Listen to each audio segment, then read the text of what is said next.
Magandang araw mga kaibigan. Bigyan natin ng reaction opinion itong post, the law firm of Torion, si Attorney Israelito Torion ito. Title, Supplemental Petition for Certiorari Assailed, House Resolution number 892, arguing that the Committee on Justice acted without constitutional authority during congressional recess. So ito po, panibagong petition or kaso isinampa ng grupo ni Attorney Israelito Torion. Kini-question nila ang constitutionality ng impeachment proceedings labang kay BP Sara dahil naka-break ang Congress, walang session, kailang nagkakandak pa rin sila ng hearing. Sinasabi ng petition na ito na walang karapatan ang Committee on Justice na magkandak ng hearing kung wala sa regular session ang Congress.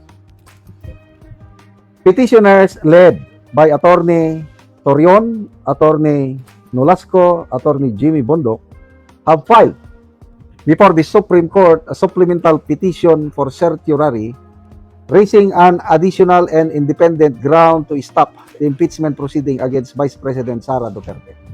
Tinawag na supplemental dahil mayroon nang naunang petition sina Attorney Torion laban sa impeachment proceedings ng House Committee on Justice.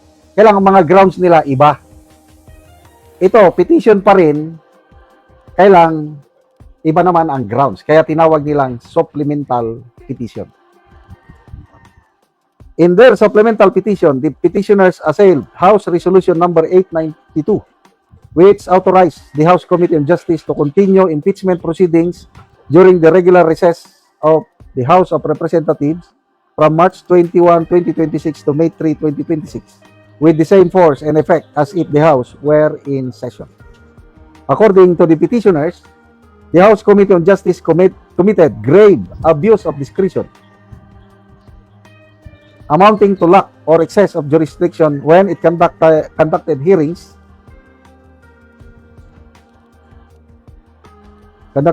impeachment hearings, received evidence, entertained motions, acted on subpoenas, compelled attendance, and expanded the evidentiary record during a period when the House was not holding plenary sessions. The supplemental petition argued that impeachment is not an ordinary legislative inquiry and that may freely proceed on the basis of internal convenience. It is a constitutional process governed by Article 11 of the Constitution. Petitioners stress that the Supreme Court has already clarified that for purposes of impeachment, a session day only for purposes of this constitutional provision means a calendar day on which the House of Representatives holds a plenary session. Petitioners maintain that this constitutional rule cannot be bypassed by a House resolution. They argued that once the House went into regular recess, the constitutional basis for treating committee acts as part of the impeachment timetable ceased to exist. The petitioners pointed to several proceedings allegedly conducted under House Resolution 892, including the hearings on March 25, April 14, April 22, and April 29. They argued that these hearings were not merely administrative or ministerial, but substantive proceedings that affected the rights of the respondent and expanded the case against her. Petitioners argued that House Resolution 892 also violated the plain and ordinary meaning of the Constitution. Article 11 ties impeachment proceedings to session days, a term that should be read according to its ordinary sense days when the House of Representatives is actually in session.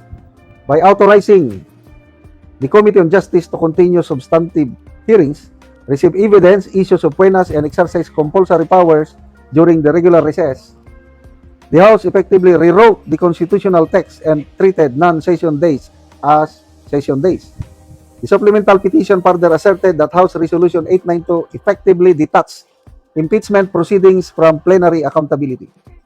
Petitioners said this undermined the constitutional design, which requires impeachment proceedings to be anchored on actual session days, transparency, and the institution responsibility of the House itself.